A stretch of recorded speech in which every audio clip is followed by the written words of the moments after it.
Good morning, students. Welcome back. I hope you all are fit and healthy.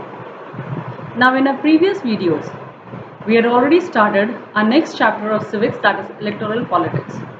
And in it, we had discussed about what is elections, why do we need elections, what makes an election democratic, and is it good to have political competition. पहले video में हमने क्या देखा था?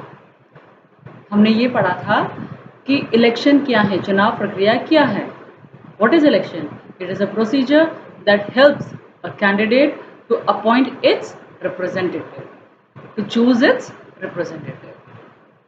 ऐसी प्रक्रिया है जिसके माध्यम से जनता अपने नेता को चुन सकती है. And why do we need elections? We need elections because if there are no elections, then anybody can be in a place to represent the citizens.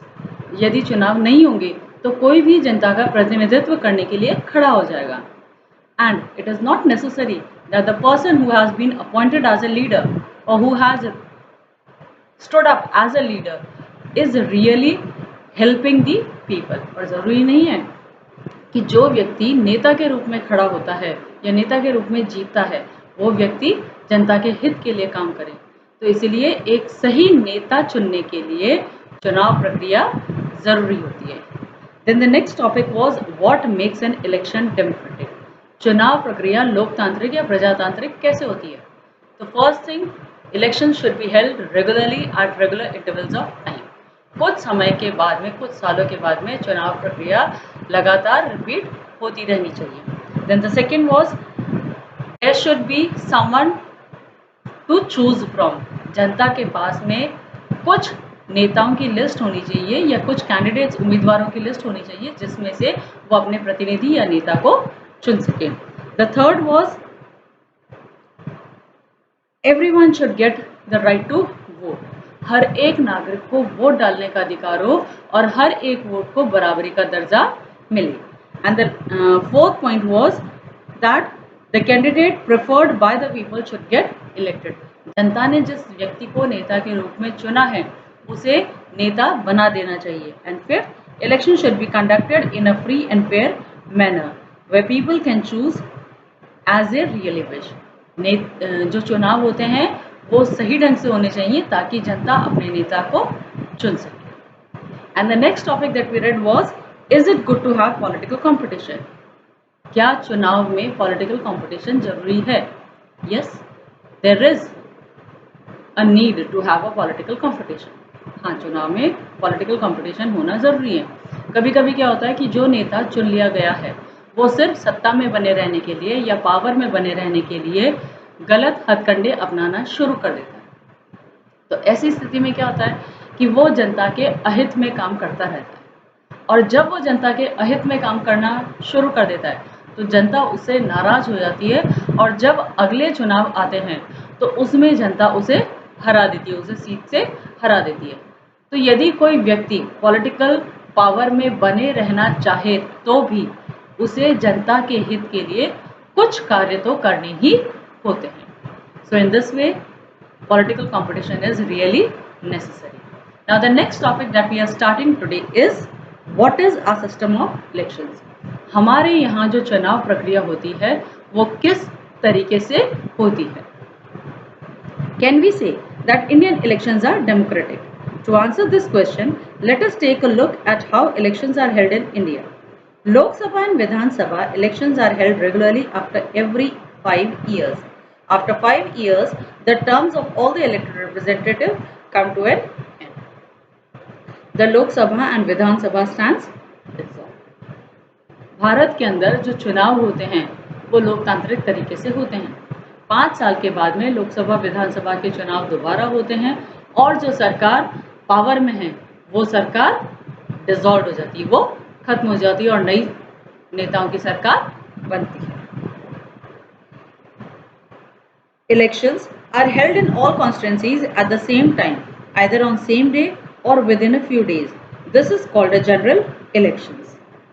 जो जनरल इलेक्शन होते हैं या आम चुनाव जो होते हैं उसमें हर एक कॉन्स्टिट्यूएंसीज में एक ही समय पर, एक ही दिन या कुछ समय पीरियड के बीच में चुनाव हो जाते हैं वो जनरल इलेक्शन कहलाता है, जब पूरे भारत में एक साथ चुनाव प्रक्रिया चलती है. Sometimes elections is held only for one constituency to fill the vacancy caused by death or resignation of a member. This is called a by-election. कभी कभी किसी नेता की मृत्यु के दौरान, मृत्यु के कारण ऑफिस टाइम के अंदर उसकी मृत्यु हो जाए या कोई नेता अपनी पोस्ट से रिजाइन कर दे, तो ऐसी स्थिति में उस एक जगह चुनाव दोबारा से होते हैं और इस प्रक्रिया को हम बाय इलेक्शंस कहते हैं. Electoral constituencies. You read about the people of Haryana electing 90 MLAs. You may have wondered how they did that. Did every person in Haryana vote for all the 90 MLAs? You perhaps know that this is not the case. In our country, we follow an area-based system of representation. The country is divided into different areas for purposes of elections.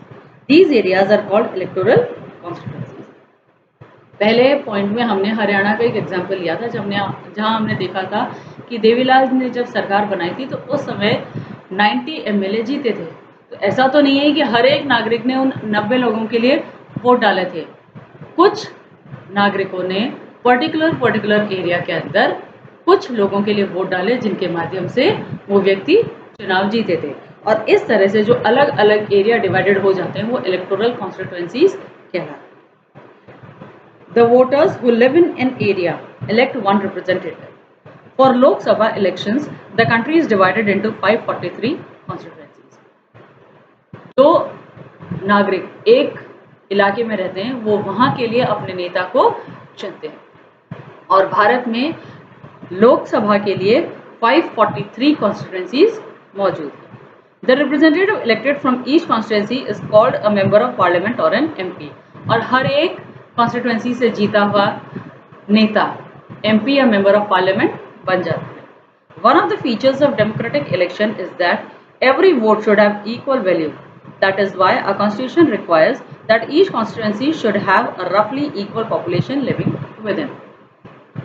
हमारे यहाँ जो universal order franchise है, मतलब हर एक नागरिक को vote डालने का अधिकार है, साथ ही साथ हर एक वोट को बराबरी का दर्जा मिला है.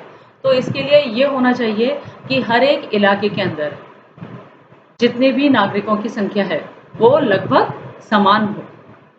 Similarly each state is divided into specific numbers of assembly constituencies. जिस तरह से लोकसभा के लिए 543 कॉन्स्टिट्यूएंसीज बने हुए हैं, वैसे ही हर एक राज्य भी अलग अलग असेंबली कॉन्स्टिट्यूएंसीज में बटा हुआ है. In this case the elected representative is called the member of legislative assembly और एन एमएलए. और इन अलग अलग असेंबली कॉन्स्टिट्यूएंसीज के लिए जीता हुआ नागरिक या जीता हुआ नेता मेंबर ऑफ लेजिस्लेटिव असेंबली या एमएलए कहलाता है. Each parliamentary constituency has within it several assembly constituencies. The same principle applies for panchayat and municipal elections. जो पार्लियामेंट कॉन्स्टिट्यूएंसीज हैं उसके अंदर बहुत सारी असेंबली कॉन्स्टिट्यूएंसीज हैं और इसी तरह से जो हमारे गांव के अंदर पंचायत के चुनाव होते हैं वो भी इसी तरह से विभाजित होते हैं और इसी तरह से कंडक्ट करे जाते हैं. Each village or town is divided into several wards that are like constituencies. Each ward elects one member of the village or the urban local body.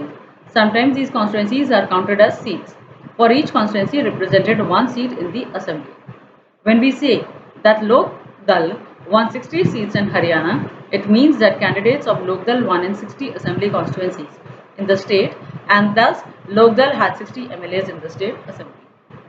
यदि चुनाव के अंदर कोई ग्रुप जीतता है, जैसा हमने हरियाणा में पढ़ा था कि वहां पर लोक दल ने 60 सीट्स जीती, मतलब अलग अलग इलाकों से अलग अलग कॉन्स्टिट्यूएंसी से 60 लोग जीते थे और वो उन्होंने पार्टी बनाई.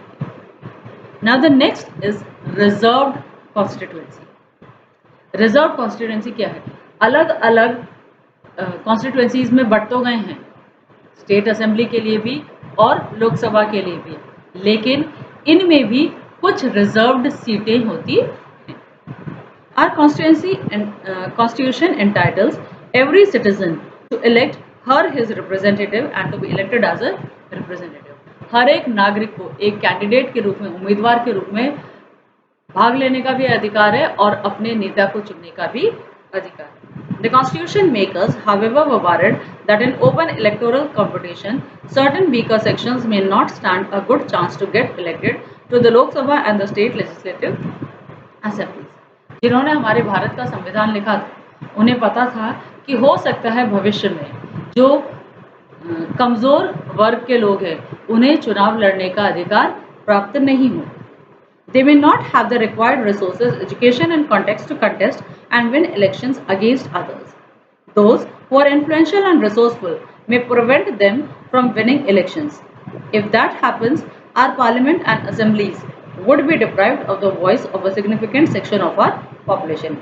That would make our democracy less representative and less democratic.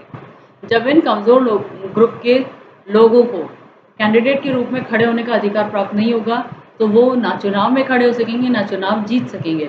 और ऐसी स्थिति में हो सकता है कि एक समूह कुछ अपने राइट से बच जाए या छूट जाए, उन्हें वो अधिकार ना मिल पाए क्योंकि वो उतने सक्षम नहीं. So, the makers of our constitution thought of a special system of reserved constituency for the weaker section. Some constituencies are reserved for people who belong to the scheduled caste and scheduled tribes. इसीलिए संविधान लिखने वालों ने schedule caste और schedule tribe दोनों ही समूह के लोगों के लिए कुछ सीटें रिजर्व कर दी. In a SC reserved constituency, only someone who belongs to scheduled caste can stand for election. Similarly, only those belonging to scheduled tribes can contest an election from a constituency reserved for ST. जो SC और ST के लिए reserve constituency है, वहां से SC वाले के लिए सिर्फ SC कैंडिडेट और ST वाले के लिए सिर्फ ST कैंडिडेट ही अप्लाई कर सकता है.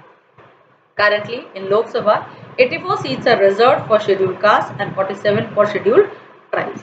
84 शेड्यूल कास्ट के लिए रिजर्व है और 47 शेड्यूल ट्राइब के लिए रिजर्व है. This number is in proportion to their share in the total population. Thus, the reserved seats for SC and ST do not take away the legitimate share of any other social groups.